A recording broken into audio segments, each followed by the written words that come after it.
Live from That's a Weird Movie Studios, Twin Leopard Entertainment presents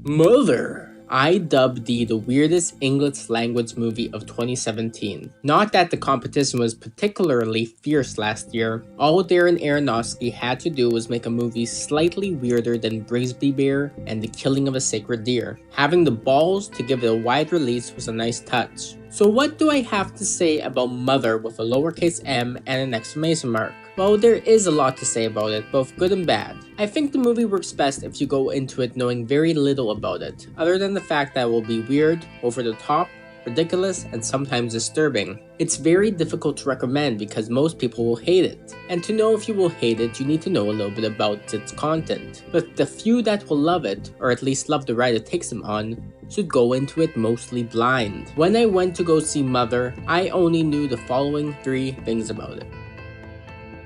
Darren Aronofsky directed it. He also directed the weird underground film Pi, the famous anti-drug movie Requiem for a Dream, the popular psychological drama Black Swan, and the weird-ish, idea-driven fantasy film The Fountain. I enjoyed all of the movies I've just mentioned, all of which have some weird sensibilities, even when they don't really work. By the time I watched Mother, it was getting extremely mixed reviews. Viewers were leaving confused, disgusted, and shocked. One early review suggested that this film would go down in history as the most controversial movie since Clockwork Orange. I've seen reviews hailing it as a masterpiece, while others are calling it the worst movie of the century. It got a cinema score of F. For context, the Wicker Man remake was also given the same cinema score. What is it? What's wrong, sister?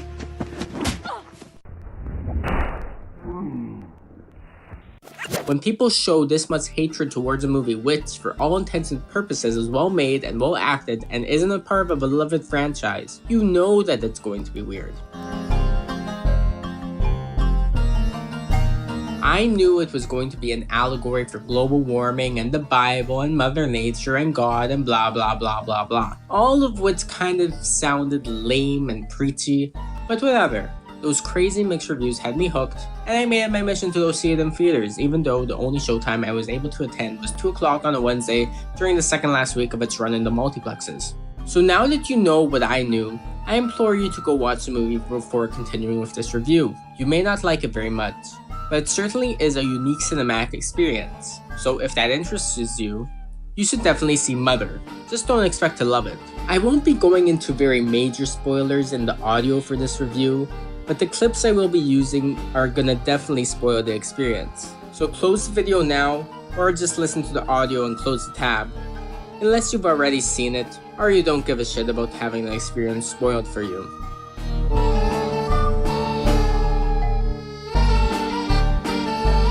Okay, welcome back. Did you enjoy your trip? Did you think it was 2 hours of your life that you will never get back? If so, you aren't alone.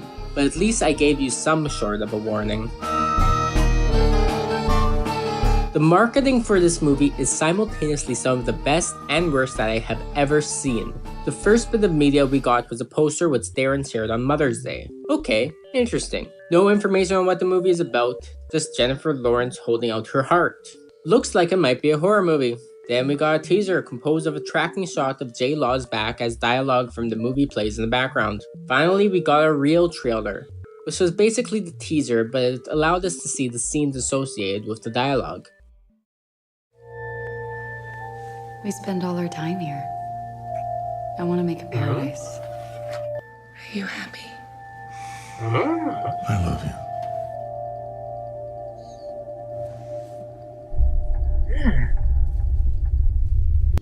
Please, come in. Hello. Hello. He's a stranger. We're just gonna let him sleep in our house.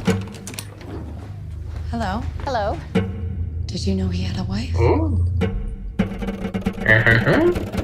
He has pictures of you in his luggage. What were you doing in their luggage? What do they want? God help you.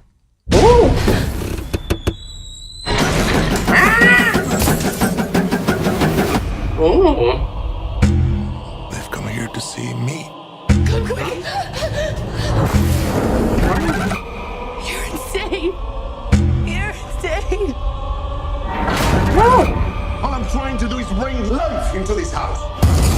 Open the door to new people, new ideas. I'm so sorry. You give and you give and you give. Oh. It's just never enough.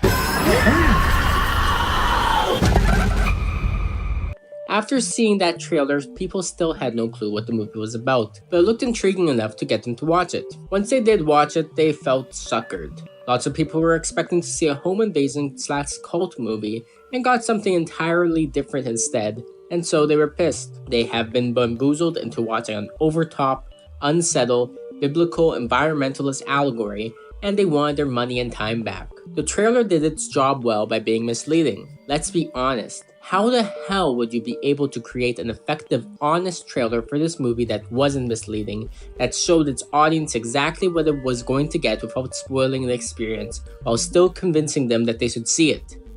It's pretty much impossible. The movie wasn't a success with the trailer, but without the effectiveness of the trailer, it would have been even more of a failure.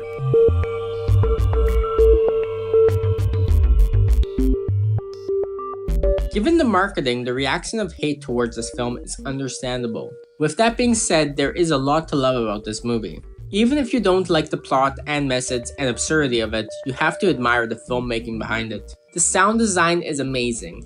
The entire film takes place in one old house and you hear every floorboard and door creak in surround sound. The cinematography is awesome too. Everything is shot from Jennifer Lawrence's perspective, either behind her shoulder, through her eyes, and when we aren't looking at what she's looking at, we are treated to extreme close-ups of her face and reaction. The screen would often be filled with Jennifer Lawrence's face. When the character felt safe, the camera kept its distance. When she didn't feel safe, the camera stayed close to her. The acting from the entire small cast was great, particularly that of our leads. Jennifer Lawrence always displays an air of innocence and vulnerability, and of course, motherliness. While Javier Bardem balanced the unpredictable nature of his character, giving a performance where he could switch from intimidating and domineering to gentle and even vulnerable in an instant.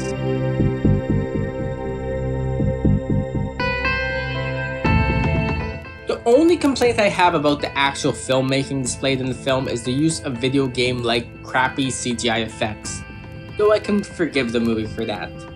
They definitely made the right decision spending their money on the cast, cinematographer, and sound editor, rather than blowing it on realistic effects for a 10-second scene.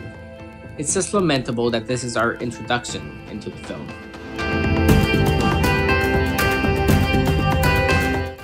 One thing which I really liked about this movie was the pacing. I love the return to the 70s style slow burn psychological horror. It does a great job of building suspense, something which has been lost from a lot of modern horror movies. Comparisons with Rosemary's Baby are apt in this regard, along with certain parallels in the plot. While modern movies do have a slow burn feel, it's often extremely purposeful and artificial feeling. I hear lots of praise given to House of the Devil, which acts as a homage to 70s devil worship movies. But I myself don't really see the appeal of a modern emulation of 70s horror that adds nothing to the experience of actually watching a 70s horror movie. The Love Witch, on the other hand, definitely emulates the style of the late 60s, while also adding some strange modern aspects that add to the experience and then transform it into something new. In the case of Mother, while its pacing and style may harken back to the films of old, it never feels contrived.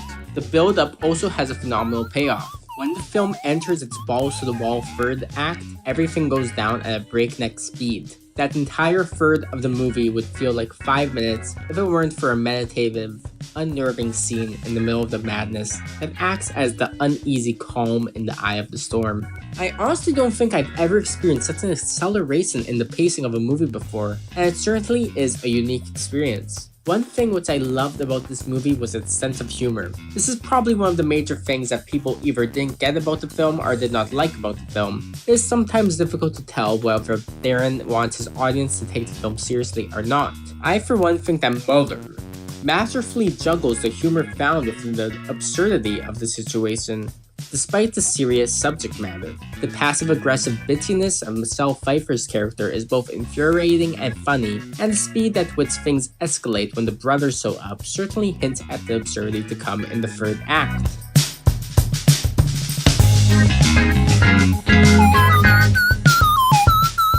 let's talk about that third act. It definitely took me by surprise the first time I watched it, but after a second viewing, I realized that the entire movie was projecting this moment from the beginning. This movie is not subtle. It certainly wasn't subtle in the third act, but was never subtle to begin with. You would literally have to know absolutely nothing about Christian theology for the allegory to go over your head. Once the brothers show up, it is painfully obvious. This lack of subtlety was something that bothered me when I first watched the film, but upon further reflection, I realized that this movie didn't have to be subtle. Subtlety is overrated. If a filmmaker wants to be subtle, they can be, but if they want to be as extreme as possible, nothing should hold them back. That's their decision. If the first part of the film was subtle, then maybe the third act would feel more like a cheap shock trick, but nothing was ever subtle in this film. Just a little quieter. That being said, the change in tone is definitely jarring during the first watch, and I can see why a lot of people hate the movie because of it. While the film is as subtle as a hammer when it comes to determining who the characters are supposed to be and what some of the events are supposed to represent, there's still a lot of ambiguity in the film, and it will leave you asking questions. For instance, what's the significance of man being a dying doctor? What's the piss-colored liquid Mother is always drinking when she feels something wrong in the house? Why did man and woman start fucking after breaking Javier's crystal? Why the fuck was there a fucking heart in the toilet? There's a lot of wiggle room in the interpretation of the movie.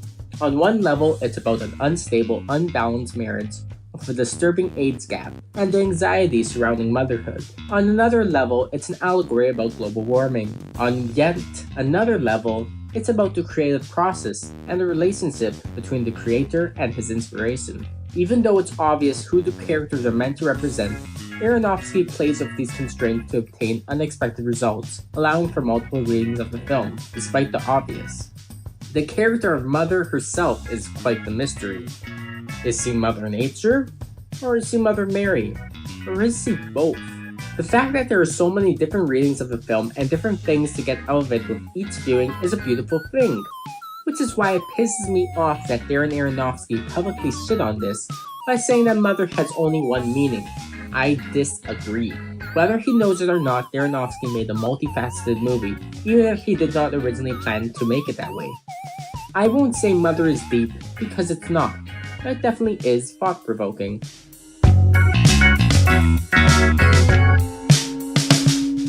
Overall, Mother is one hell of an experience and a film which I have grown to love since first seeing it. I'd recommend it to anyone with an open mind.